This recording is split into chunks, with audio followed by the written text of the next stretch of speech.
Recently, I decided to quit my 5-year-old type beat channel, and I just want to set the scene for a second. Imagine you've been working hard at something for so long, made thousands of dollars off it, a lot of placements, and then just ultimately you decide to quit out of nowhere. Which quitting was really an excuse for me to promote my new channel, which ended up making me even more money. I just want to say that I'm not fucking quitting, bro. Who do you think I am? We're like years deep into this shit.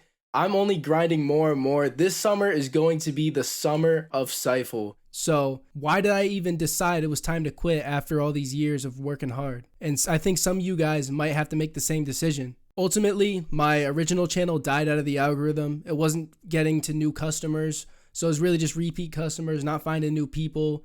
And starting a new channel put me back in the algorithm, basically. So I was finding new clientele and able to really just make more money. With that being said, after the recent experiment that I ran, a lot of people have asked me questions, sent me their channels, asking if they should restart or not. And I'm going to clear up everything in today's video. So why did I quit? The reason I quit is because my channel fucking died. It's that simple, but a lot of you guys overthink this. Just because you're not getting views doesn't mean your channel's dead. A lot of you guys will upload for a week on a new channel and you haven't grown at all, so you think you're dead. If this video does well here, in the next video I'll go over all the analytics from my original channel just to show the process, but things aren't going to happen overnight, and I preach this in every single video because it's so true, and that's kind of the main issue with a lot of you guys is the mindset. You have to understand that it's all a process. It took me 5 years to make the decision, and I had success. I had success for many, many years. But with that being said, these are the reasons your channel may be dead or the signs to look out for. First thing would be lack of consistency. That is going to kill you. If you're just uploading every single day and then just out of nowhere you go ghost, that is going to kill you because YouTube is used to your videos coming out every day at 3 p.m. or whatever you're doing. And then when you just disappear for a while, someone else is going to fill that gap, especially if you're in a very competitive niche. Somebody else is going to fill that gap when you're gone. You just have to outlive everybody else. Number 2 is going to be too many lane changes. So for my channel personally, I went through so many different genres and I was able to build it back up only so many times until your audience is just confused.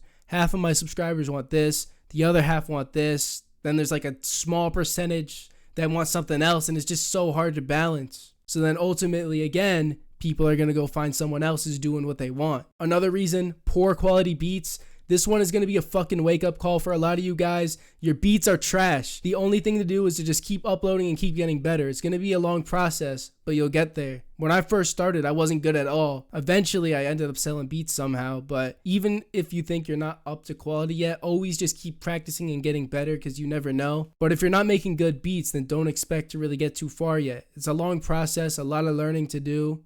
And on this channel, that's what I hope to do, is to give you guys all of my experience, all the things I've learned over the years, so you don't make the same mistakes as me. And the last reason your channel may die is if you do kind of a trendy thing. You know, for a while on my original channel, I was doing the genre known as aesthetic rap, which obviously that kind of fell off a little bit. A lot of the artists moved to different genres, and overall, just people aren't finding those beats on YouTube anymore. So I want you guys to think about all those things. Do any of those things fall under your channel? Have you been on your channel for a substantial amount of time and seen no growth? Have you once had growth and fell off?